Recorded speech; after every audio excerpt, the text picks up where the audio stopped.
Get out! You don't belong here, Roach. I was invited, and I'm not going anywhere. Look at you. Same broke, dirty, nothing boy I threw away. You didn't throw me away, Brooke. You just weren't smart enough to hold on. The room gasped. Brooke's face twisted. Then she laughed, a loud, ugly laugh. Hold on! To what? You were my biggest mistake. The loser I left. Somebody get this trash out of my wedding. Nobody moved. Then a voice came from behind her, What are you doing? staring at the black man's face, his jaw locked, his hands shaking. Babe, it's nothing. Just some nobody who... Stop talking. 2 words, and the bride's smile died right there on her lips. And what happened next turned that wedding into something nobody in that room will ever forget. 8 years ago, Landon Blake was mopping floors at 2 in the morning. Not because he wanted to, because he had to. Full scholarship at a university in Richmond, Virginia. But the scholarship didn't cover food, books, or the studio apartment he shared with 2 other guys. So he worked. Overnight janitor at the campus library Monday through Thursday. Weekend catering shifts at hotel banquets where rich kids threw parties he'd never be invited to. That's where he met Brooke Davenport. She was everything he wasn't. Old money, sorority president, the kind of girl who never carried her own bags. Her father, Craig Davenport, owned half the commercial real estate in Northern Virginia. Brooke grew up in a house with a name, not an address, a name. They dated for 2 years, and for a while it worked. Landon was smart, quiet, driven. Brooke liked that. She liked showing him off to her friends.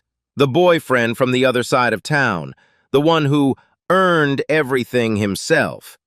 It made her feel generous, progressive, open-minded. Until it didn't. It started small. She stopped inviting him to sorority events, stopped tagging him in photos. When her friends asked about him, she'd change the subject. And then one night at a Greek Week party, 40, maybe 50 people packed into a frat house basement, she ended it. Not in private, not with a conversation. She did it with an audience. "I need someone with actual ambition," she said, loud enough for the whole room to hear. "Not a charity case with a mop." Landon didn't argue, didn't shout. He set down his drink, looked at her for about 3 seconds, and walked out the front door. He never spoke to her again. What happened after that, Brooke never saw. She never saw him finish top of his class, never saw the MBA at Northwestern, never saw the 2 years at a boutique investment firm in Chicago where he tripled their returns. And she definitely never saw him, at 28 years old, launch his own private equity fund, Axiom Ventures. By 30, Axiom managed $800 million in assets. By 32, $2.8 billion. Landon Blake had become one of the most quietly powerful investors in the Midwest. No social media, no press interviews, no public photos. Every meeting ran through his VP of Operations, Nina Castillo, or through his legal team. If you didn't sit across a table from him, you didn't know his face. And that's exactly how he wanted it. Now, present day, a Saturday in June, the Belmont Grand Hotel in Richmond, Virginia, the same city where Brooke once called him a charity case. 300 guests filled a ballroom dripping with crystal and white roses. A 12-piece orchestra played soft jazz near a dance floor polished like glass. Ice sculptures, monogrammed napkins, a 5-tier cake that probably cost more than Landon's old apartment. This was Brooke Davenport's wedding day, and she had planned every single detail. The groom was Tyler Sullivan, 31, founder of a logistics tech startup called Stratos Freight. Smart kid, good energy, the kind of guy who built something real from a dorm room idea. But here's the thing about Tyler's company. The only reason it still existed was because of one investor. One fund had written the entire $90 million Series C check. One name sat at the top of the cap table, Axiom Ventures. Tyler had never met the founder, not once. All correspondence went through Nina. Video calls were camera off. Tyler didn't even know what the guy looked like. He just knew the Axiom team was important, so he sent them a wedding invitation, a courtesy, a thank you. He had no idea what he'd just done. Landon almost declined. He had the envelope in his hand, ready to toss it, when he flipped the invitation open and read the bride's name. Brooke Davenport. He stared at it for a long time. Nina was the one who convinced him to go. "It's a business relationship," she said. "Show up, shake hands, leave." So he went. Black suit, no watch, no flash. A town car dropped him and Nina at the hotel entrance, and they walked into a ballroom full of people who had no idea who he was. Landon scanned the room. His eyes landed on the Davenport family crest, printed on the welcome banner above the entrance. He exhaled slowly. This was going to be a long night. Landon found his seat, table 22, back corner of the ballroom near the service entrance. He glanced at the seating chart on the way in. No Axiom Ventures listed anywhere near the head table or VIP section. Just two names tucked at the bottom of the list. Table 22, right next to the kitchen. Nina noticed it too. She raised an eyebrow. Table 22. Romantic. "We're not here for romance," Landon said. "We're here for 45 minutes. Handshake. Congratulations. Out." 45 minutes, Nina repeated. She didn't believe it either. The cocktail hour was already underway. Waiters moved between clusters of guests, carrying trays of shrimp cocktail and sparkling water. The orchestra shifted into something slow and warm. Guests laughed in groups of 4 and 5, holding champagne flutes like accessories. Landon sat still, hands folded, watching. That's when Brooke saw him. She was doing what she called her grand entrance walk, moving through the cocktail area, hugging guests, accepting compliments, letting people admire the dress. She floated from table to table like a queen surveying her kingdom, and then she passed table 22. She stopped mid-step. Her champagne flute froze halfway to her lips. Landon. 8 years. Same face, same calm eyes, same quiet stillness that used to make her feel like he was always thinking something she couldn't reach. The shock lasted 2 seconds. Then her jaw tightened. She grabbed a bridesmaid by the elbow and pulled her close. "Why is he here?" "Who?" "Him. Table 22. The black guy." The bridesmaid squinted. "I don't know. Isn't that the investor table?" Brooke then answered. She smoothed her gown, lifted her chin, and walked straight toward him. 2 bridesmaids trailed behind her like backup dancers. She didn't whisper. She didn't pull him aside. She stopped right in front of his table where 8 other guests were already seated and spoke loud enough for all of them to hear. "Landon? Landon Blake?" A smile that wasn't a smile. "I didn't know they were letting just anyone walk in off the street." Landon stood, slowly. He extended his hand. "Congratulations, Brooke. You look beautiful." She looked at his hand like it was covered in dirt, didn't take it. "I hope you're not here thinking you still have a chance." She tilted her head. "Because that ship didn't just sail, baby. It sank, with you on it." The guests at table 22 shifted in their seats. One woman looked down at her plate. A man cleared his throat. Landon lowered his hand. "I'm here as a guest of the Groom, that's all." "A guest of the Groom?" Brooke laughed. "Tyler doesn't know you." "He knows my company." She ignored that. She turned to the bridesmaids behind her and pointed at Landon with her champagne glass. "Girls, this is the one I told you about, the janitor, my community service era." She looked back at him. "You remember, right, Landon? The mop, the rubber gloves, the 2 a.m. floor scrubbing?" She wrinkled her nose. "I can still smell the bleach on you." One bridesmaid forced a laugh. The other looked away. Landon said nothing. He sat back down, unfolded his napkin, and placed it on his lap. Like she wasn't there. That made it worse. "Oh, so now you're ignoring me," Brooke leaned in. "You came to my wedding uninvited, looking like a Goodwill catalog, and now you're ignoring me?" "I didn't come uninvited," Landon said quietly, "and I'm not ignoring you. I'm choosing not to engage." "Choosing not to engage." She mocked his voice. "Listen to you, still acting like you're better than what you are." Nina's hand tightened around her water glass. Her knuckles went white. Landon put his hand gently on her arm. A signal. Not yet. Brooke turned on her heel and walked back toward the bridal party. Over her shoulder, "Just stay out of the way, Landon. This is my day." She was gone. But the damage stayed. The other guests at table 22 avoided eye contact. One couple quietly moved to a different table. A waiter came by and asked if Landon needed anything. His voice was careful, gentle, the kind of tone people use when they've just watched something painful and don't know what to say. Landon shook his head. "I'm fine, thank you." He wasn't fine, but he sat still. Then came Craig Davenport, Brooke's father, mid-60s, silver hair, blue suit, gold cufflinks the size of quarters. He walked like a man who'd never been told no. He stopped at table 22, looked down at Landon, and didn't sit. "Son," he said it like the word tasted bad. "I don't know how you got in here, but this is a private event for family and friends. If you weren't invited—" "I was invited, Mr. Davenport." Landon pulled the invitation from his jacket pocket. Cream-colored envelope, gold lettering, Tyler and Brooke's names embossed on the front.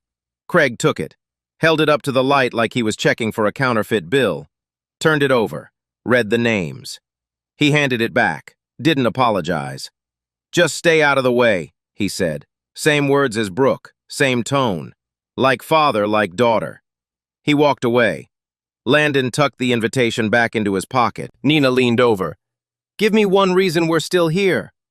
"Tyler Sullivan," Landon said. "He's the reason." The ceremony started 20 minutes later. White chairs arranged in perfect rows, rose petals on the aisle. Pastor Dennis Moore stood at the front, Bible in hand, reading from Corinthians about love being patient, love being kind. Landon watched from the back row. The irony hit different. Brooke walked down the aisle like she was walking a runway. Head high, smile perfect. She didn't glance at table 22, not once. Tyler stood at the altar, beaming. He looked like a man who believed every good thing in his life had led to this moment. He had no idea that the person funding all of it was sitting 15 rows back, wearing a suit that still smelled faintly of red wine that hadn't been spilled yet. The vows were beautiful.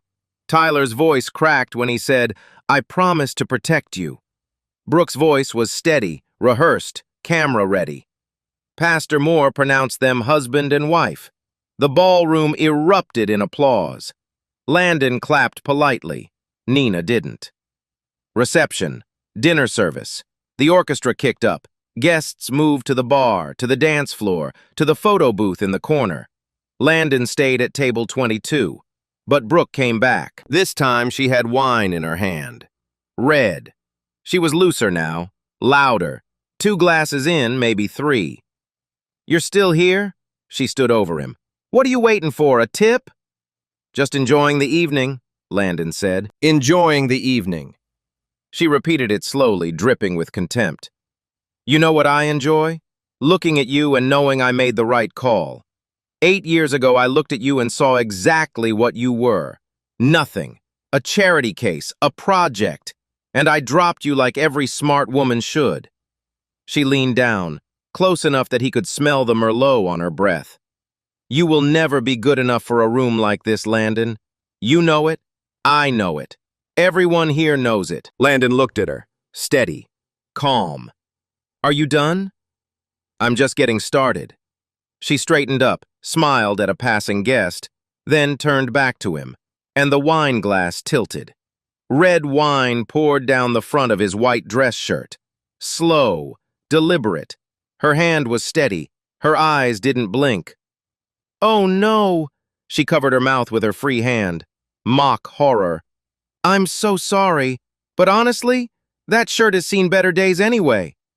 Nina shot to her feet. "That's enough!" Landon stood, slowly. He looked down at the stain spreading across his chest. Then he looked at Brooke. He unbuttoned his jacket, took it off, folded it once, twice, placed it neatly over the back of his chair. White shirt soaked red from collar to belt. "Enjoy your night, Brooke," he said. Same words as before, same voice, like nothing had happened. He sat back down. Brooke stared at him. For a half-second, something flickered across her face, something that might have been doubt. Then it was gone. She turned and walked back to the dance floor. Nina sat down beside Landon. Her jaw was tight enough to crack a walnut. 45 minutes, she said. Landon looked at his wine-stained shirt. Yeah, 45 minutes. Dinner service ended. The plates cleared. The orchestra softened into background music while guests refilled their glasses and settled in for speeches. The best man went first. Funny, light. A college story about Tyler losing his laptop the night before a pitch competition. The crowd laughed. Tyler buried his face in his hands, grinning. Then a bridesmaid, sweet and short. Something about how Brooke always knew exactly what she wanted. And now she's got it. Applause. Then Brooke stood up. Nobody asked her to speak. It wasn't on the program. But she took the microphone from the DJ like she'd been waiting for it all night. I just want to say a few things. She smiled at the crowd. Camera ready. Polished. First, thank you all for being here. This is the happiest day of my life. Applause. Thank you to my incredible parents who taught me that I deserve the best. She raised her glass toward Craig. He nodded like a king accepting tribute. And to my beautiful bridesmaids, you girls are everything. More applause, more smiles. Then her tone shifted, subtle, like a cloud sliding across the sun. You know, I think every woman has that moment where she looks back at her life and realizes what she almost settled for. She paused, let the words land. I had that moment, years ago. I was young and stupid, and I almost threw my future away on someone who had nothing, no ambition, no vision, no future. She looked directly at table 22. Every guest in the room followed her eyes. But I woke up. I chose better. I chose higher. And tonight, standing here in this dress, in this room, with this man, she reached for Tyler's hand. I know I made the right call. Tyler squeezed her hand. He was smiling, but his eyes were confused. He followed her gaze to the back of the room, to a man in a wine-stained white shirt sitting perfectly still. Tyler didn't understand. Not yet. The applause came, but it was thinner this time. Scattered. Some guests clapped out of obligation. Others just stared at their plates. At table 22, Nina's grip on her fork was so tight it was bending. Landon sat motionless. His face betrayed nothing. But under the table, his right hand was clenched into a fist so tight his knuckles ached. The speeches ended. The DJ started playing. Guests drifted toward the dance floor and the bar. Tyler saw his chance. He'd been trying to get to the Axiom table all night.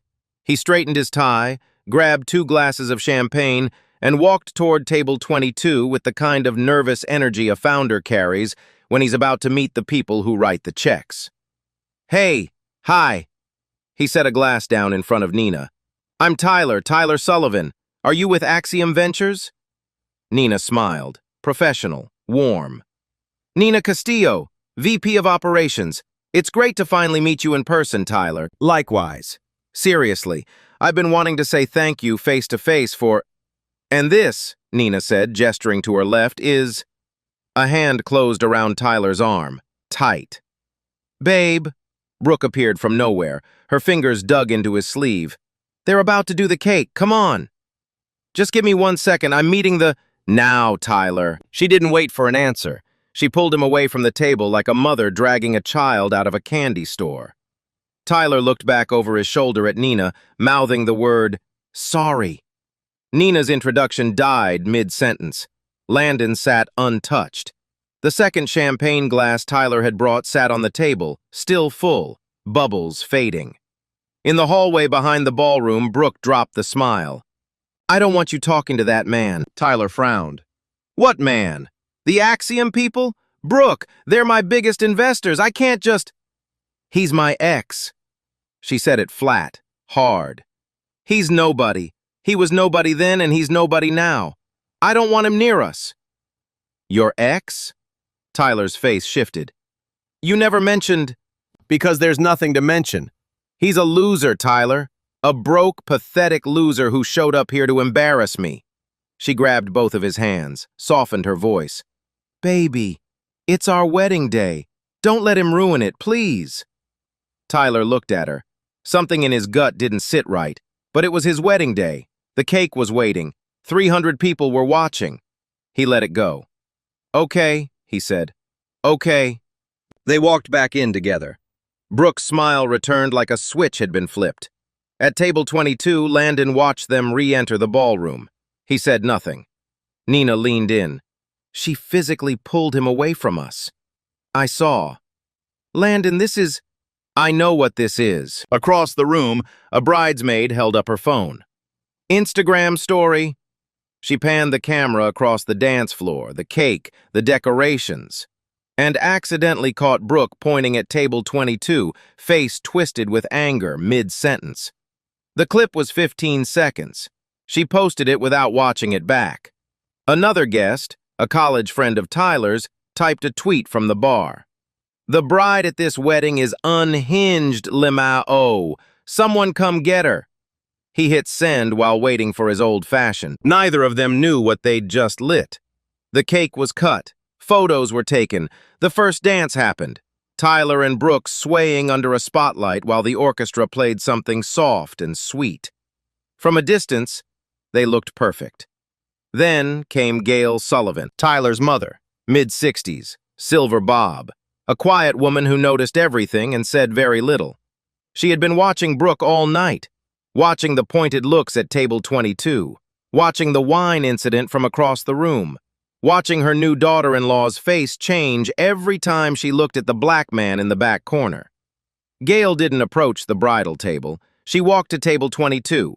She pulled out a chair and sat next to Landon like she belonged there. "I saw what happened earlier," she said. "With the wine and the speech." She paused. "I'm sorry, that is not how we raised our son." Landon looked at her. For the first time all night, something in his expression softened. "Thank you, Mrs. Sullivan. That means more than you know." "Gail," she corrected. "And may I ask your name?" "Landon.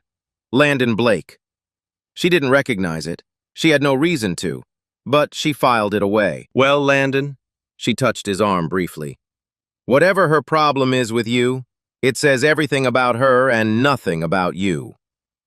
She stood and walked back to her table. Landon watched her go. Nina exhaled slowly beside him.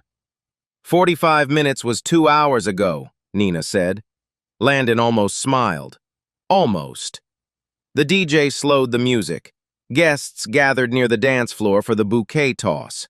Laughter, clinking glasses. The party rolled on. But Brooke wasn't done. She found Landon one more time, this time on the edge of the dance floor, where the largest group of guests had gathered. She was louder now, sloppier. 4 glasses in, the polish was gone. "You're still here?" She threw her arms wide. "What is this, some kind of sick joke? You came here to see what you missed out on? Let me save you the suspense." She spun in a slow circle, arms out, gown catching the light. "Everything.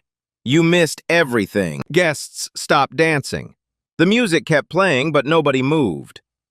"This man," she pointed at Landon with her champagne glass, "used to clean toilets for a living, mopped floors for minimum wage, and now he shows up at my wedding like he's somebody." She laughed. "You're not somebody, Landon. You never were." Landon stood still. His wine-stained shirt glowed under the dance floor lights. His hands were at his sides. His face was stone. He looked at her for a long moment. Then he said quietly, "Are you finished?" "I'm finished when I say I'm finished." "Then say it, because I've heard enough." The room held its breath, and from across the dance floor, footsteps, fast, deliberate. Tyler Sullivan was walking straight toward them, and the look on his face said he was done waiting for the cake. Tyler crossed the dance floor in 6 steps. His jaw was locked. His boutonniere was crooked. He looked like a man who just swallowed something sharp. "Brooke!" He didn't shout. He didn't need to. The room was already silent. "What the hell is going on?" She grabbed his arm. "Babe, it's nothing. I told you. He's just some—" "I heard what you said." Tyler pulled his arm free. "The whole room heard what you said." He turned away from her, walked straight to Landon, stopped 2 feet in front of him. 300 guests watching. The orchestra had stopped. Even the bartender had put down the shaker. "I'm sorry," Tyler said, "for everything that's happened tonight. I've been trying to get to your table all evening." He extended his hand. "I'm Tyler Sullivan, the groom." Landon looked at the hand. Then he took it, firm, steady. "I know who you are, Tyler." "Are you with Axiom? I've been trying to meet the team all night, but—" He glanced back at Brooke. The sentence didn't need finishing. Nina stood. She straightened her blazer, took 1 step forward. "Tyler," she said, "I'm Nina Castillo, VP of Operations at Axiom Ventures. We've spoken on the phone." "Nina, yes, of course." Tyler shook her hand. "It's great to finally—" "And this," Nina said, "is Landon Blake." Tyler nodded, polite, waiting. "Founder and CEO of Axiom Ventures." The words hung in the air like smoke. Tyler blinked. His hand was still holding Landon's. His grip went slack. His mouth opened, closed, opened again. "You're—" He couldn't finish. "Your lead investor," Nina said. "The one who wrote the $90 million check." Tyler dropped Landon's hand. Not rudely, involuntarily, like his body forgot how to work. He took 1 step back. His face was white, not pale, white. The kind of white that happens when your brain processes something your body isn't ready for. He turned around, slowly, and looked at Brooke. She was standing 10 feet away. Her champagne glass was still in her hand. Her smile was gone, replaced by something else. Confusion. The kind of confusion that comes right before understanding. Right before the floor drops out. "What?" she said. "Why are you looking at me like that?" "Brooke." Tyler's voice was barely above a whisper, but in a silent ballroom, a whisper carries. "The man you just called a nobody. The man you poured wine on. The man you've been humiliating all night in front of every person I know." He pointed at Landon. "That's Landon Blake. He's the founder of Axiom Ventures. He's the reason I have a company. He's the reason our 200 employees have jobs. He's the reason we could afford this hotel, this dress, this ring, this entire wedding." Each sentence landed like a hammer, each one louder than the last. Brooke's champagne glass tilted. Wine ran down her fingers. She didn't notice. "That's—" She shook her head. "No, that's not— He was a janitor. He was broke. He was—" "He was your boyfriend," Tyler said. "And you never told me that either." The room was so quiet Landon could hear the ice melting in the nearest glass. Brooke looked at Landon. Really looked at him. For the first time all night, she wasn't performing. She wasn't posturing. She was calculating. Running the math. Wine-stained shirt. Calm face. No watch. No flash. Nothing that screamed money. But Nina's blazer had the Axiom logo on the lapel. And Tyler, her husband of 3 hours, was standing between them looking like he'd just been punched in the chest. "That's not possible," Brooke whispered. Landon straightened his cuffs, the ones that still had red wine on them. "Congratulations on your wedding, Tyler," he said. Same calm voice, same steady eyes. "Your Q3 numbers were impressive. The board was pleased." Not a word to Brooke, not even a glance. Tyler stood frozen. His brain was doing the math, too. $90 million, 200 employees, his entire Series C, his company's future, every contract, every hire, every server, every payroll, all flowing from the man his wife had spent the last 3 hours treating like dirt. Craig Davenport pushed through the crowd. He'd heard Tyler's voice carry across the room. "What's going on here? Tyler, what—" "Your daughter," Tyler said without turning around, "just spent my wedding night calling my lead investor a roach and pouring wine on him." Craig's face went gray. He looked at Landon, at Nina, at the Axiom logo on her blazer. And for the first time in maybe 30 years, Craig Davenport had absolutely nothing to say. The ballroom was still. 300 guests stood like statues. Phones were out. Someone was recording. The bridesmaid with the Instagram account had already gone live without realizing it. And Brooke Davenport Sullivan, bride of 3 hours, stood in the middle of the dance floor in her $200,000 wedding, mascara starting to run, watching her entire world rearrange itself around a man she once called a charity case with a mop. Brooke moved first. She crossed the dance floor in 3 quick steps, heels clicking on polished wood. Her hands were shaking. Her voice had changed. The sharpness was gone, replaced by something high and desperate. "Landon!" She reached for his arm. He stepped back. "Landon, wait! Oh my God, I had no idea. You have to understand, I was just joking around. You know me. I have a dark sense of humor. I didn't mean—" "You meant every word, Brooke." She flinched. No, it was the wine. I was nervous. I didn't—" "You poured wine on me." His voice was level, no anger, no heat, just fact. "You called me a roach. You told 300 people I clean toilets for a living. You used a microphone to tell this room I was the worst mistake of your life." He paused. "Which part was the joke?" She had no answer. Her mouth moved, but nothing came out.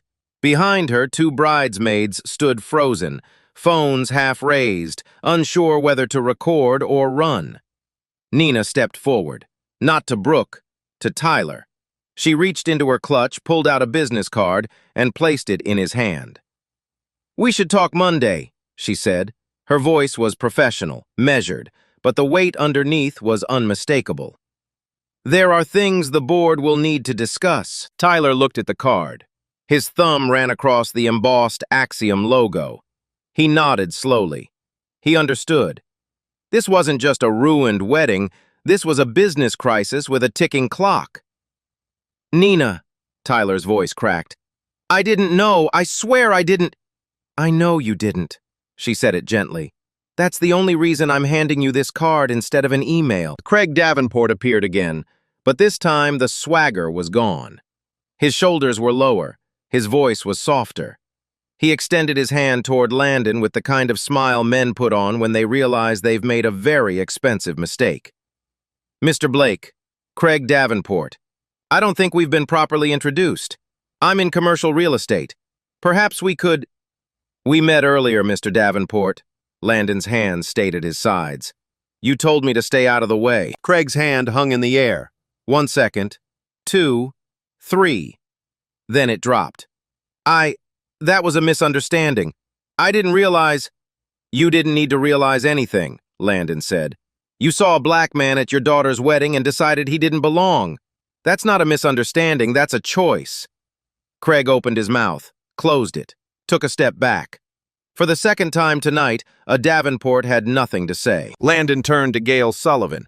She was standing near the edge of the crowd, hands clasped, eyes red. She'd watched the whole thing unfold. "Mrs. Sullivan," Landon took her hand gently, "thank you for sitting with me tonight. You were the only person in this room who treated me like a human being before you knew my name." Gail squeezed his hand. "That shouldn't be something worth thanking, sweetheart."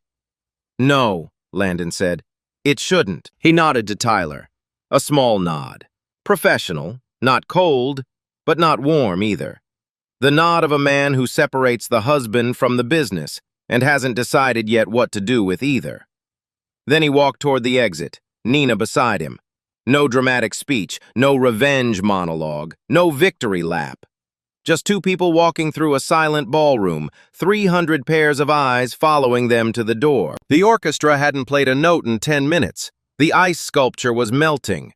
The cake sat half-cut on a table nobody was standing near. Brooke stood in the center of the dance floor, alone. Her white gown had a red stain near the hem. She'd knocked over a glass during her rush to apologize. The same red wine she'd poured on Landon. The symmetry was almost poetic. She was crying now, mascara streaking down both cheeks. Her hands hung at her sides. The champagne flute was on the floor, shattered. Tyler stood 20 feet away, watching her, seeing her, really seeing her for the first time. His mother walked up beside him, put a hand on his shoulder. "Mom," he said quietly, "I think I just married someone I don't know." Gail didn't answer. She didn't need to. Outside, a town car pulled up. Landon and Nina climbed in. The door closed. The car pulled away from the Belmont Grand Hotel, past the valet stand, past the White Rose Archway, past the sign that read, "Tyler and Brooke, forever starts tonight." Nina looked at Landon. "You okay?" He stared out the window. The hotel shrank in the rearview mirror. "Monday," he said. "We deal with it Monday." Monday morning came fast. Landon sat at the head of a long glass table on the 32nd floor of Axiom Ventures' Chicago headquarters. 8 board members on screen. Nina at his right. Legal counsel at his left. Nobody talked about the weekend. Nobody asked how the wedding was. They didn't need to. They'd already seen it. The bridesmaid's Instagram story, the one she posted without thinking, had been screen recorded, reposted, and shared 4,000 times by Sunday morning. 15 seconds of Brooke Davenport pointing at table 22, face twisted, mid-sentence. No audio. Didn't need it. The body language said everything. The tweet from Tyler's college friend landed even harder. "The bride at this wedding is unhinged. Lamau. Someone come get her." 18,000 retweets by Sunday night. Quote tweets filled with speculation. Who was the bride? Who was the man? What happened? By Monday afternoon, someone connected the dots. A tech journalist with 2 million followers posted a thread. She'd recognized Nina Castillo in the background of the Instagram clip. They'd met at a fintech conference the year before. From Nina, she traced Axiom Ventures. From Axiom, she traced Stratos Freight. From Stratos, she traced the wedding. The headline wrote itself. Bride humiliates man at her own wedding. Turns out he's the billionaire funding her husband's entire company. It hit Twitter first, then Reddit, then every major news aggregator in the country. By Tuesday morning, CNN had it. By Tuesday night, it was the #1 trending topic in the United States. The board call was short. "This isn't personal," said Margaret Ellis, Axiom's longest-serving board member. "This is reputational risk.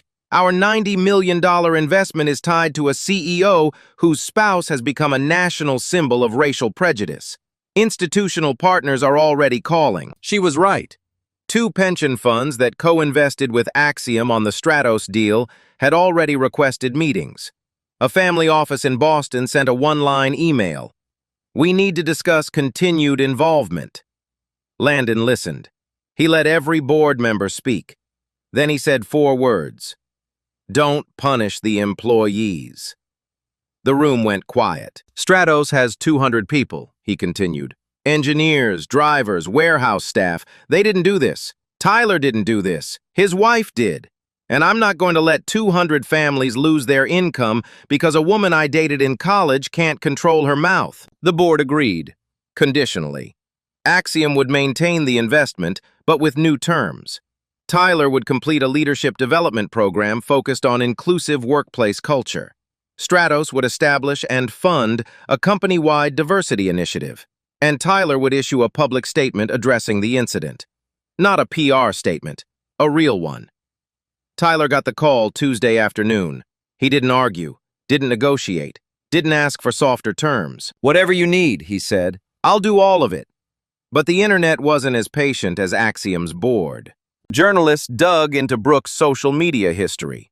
They found a graveyard, deleted tweets from college, screenshots saved by classmates who never forgot, a post mocking Landon by name from 2016, a comment under a friend's photo calling a black classmate ghetto, an Instagram caption from junior year. "Some people just aren't built for this lifestyle," posted over a photo of her sorority house. One by one, the screenshots surfaced, each one worse than the last, each one confirming what 300 wedding guests already knew. This wasn't a bad night. This was a pattern. Brooke's event planning business was the first casualty. She ran a small luxury company called Blush and Bloom Events, specializing in high-end weddings and corporate galas. By Wednesday, her website traffic had spiked, but not from potential clients, from people leaving 1-star reviews. Her inbox filled with cancellations. 3 corporate clients pulled contracts within 48 hours. A fourth, a Richmond law firm that had booked her for their annual gala, sent a formal letter citing values misalignment. By Friday, Blush and Bloom's social media pages were offline. By the following Monday, the business was effectively dead. Tyler's professional life took shrapnel, too. 2 enterprise clients paused their contracts with Stratos Freight, pending what they called a review of company leadership and values. His COO pulled him into a conference room and closed the door. "We need to get ahead of this," she said. "Right now, Tyler. Not tomorrow, not next week. Now." Tyler released a public statement the same afternoon. He didn't use a PR firm. He wrote it himself, sitting alone in his office at 9 p.m. "What happened at my wedding was wrong.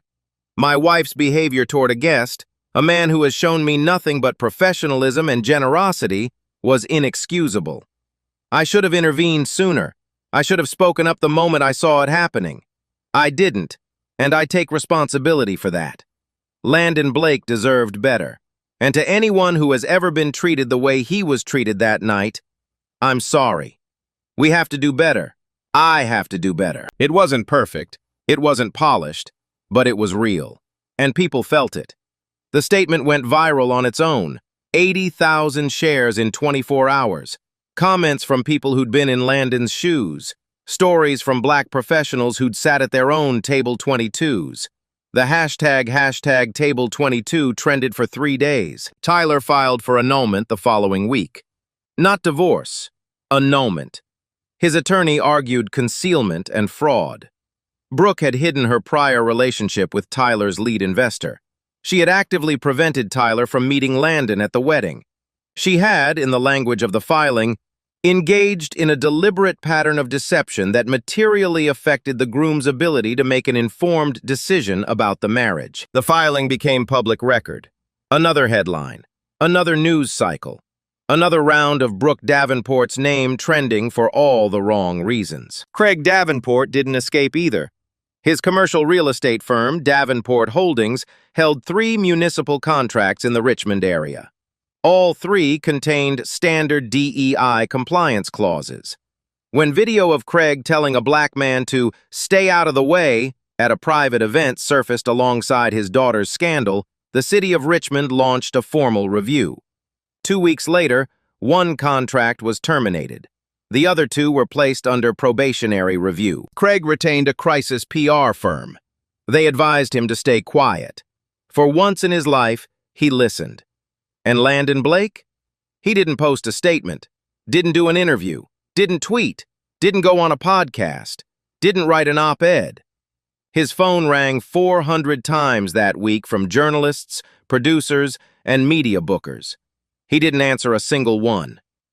6 months later, the dust settled, but the landscape looked nothing like it did before. Landon Blake still ran Axiom Ventures from the 32nd floor in Chicago. Same glass table, same camera-off meetings, same refusal to do interviews. Nothing about his daily life changed, because he never let anyone else's behavior change who he was. But he did one thing. He called his alma mater in Richmond, spoke with the dean of financial aid, wrote a check, and established a scholarship fund for first-generation college students working service jobs, the overnight janitors, the weekend caterers, the kids mopping floors at 2 in the morning because the scholarship didn't cover everything. He called it the Table 22 Fund. No press release, no announcement. Just a quiet line item in the university's financial aid catalog that wasn't there before. The first 3 recipients started the following semester. One of them worked the overnight shift at the campus library, the same building where Landon used to push a mop down empty hallways, dreaming about something bigger. Tyler Sullivan rebuilt. It wasn't fast. It wasn't clean. The annulment took 4 months. The paused contracts took 3 months to reinstate. 2 of the enterprise clients came back. 1 didn't. Stratos Freight lost 11% of its revenue that quarter, the worst in company history. But Tyler showed up every day. He completed the leadership program Axiom required. He funded the diversity initiative out of his own pocket, not the company budget. He started speaking at conferences, small ones at first, then bigger, about unconscious bias, about the cost of silence, about what happens when you stand in a room and watch someone get torn apart and don't say a word. At one conference in Atlanta, a young black founder approached him after his talk. "I was at a dinner last month," the kid said. "Investor called me boy in front of the whole table. I didn't know what to do." Tyler looked at him. "You do what I should have done. You stand up, you say something, and you don't wait until it's too late." Somewhere along the way, Tyler and Landon started talking. Not about Stratos, not about board terms or cap tables, just talking. Landon told him about the mop, about the Greek Week party, about the night Brooke called him a charity case in front of 50 people and he walked out a door and never looked back. Tyler told him about the moment Nina said his name, about the feeling in his chest when $90 million and 200 jobs and his entire future rearranged themselves around 5 words. Founder and CEO of Axiom Ventures. "I felt like I was falling," Tyler said. "You were," Landon said, "but you landed right." They weren't best friends, they weren't brothers, but they had something. A respect built on the worst night of one man's life and the quietest night of another's. Brooke Davenport moved out of Richmond in March. She sold her apartment, closed what was left of Blush and Bloom, deleted every social media account she had.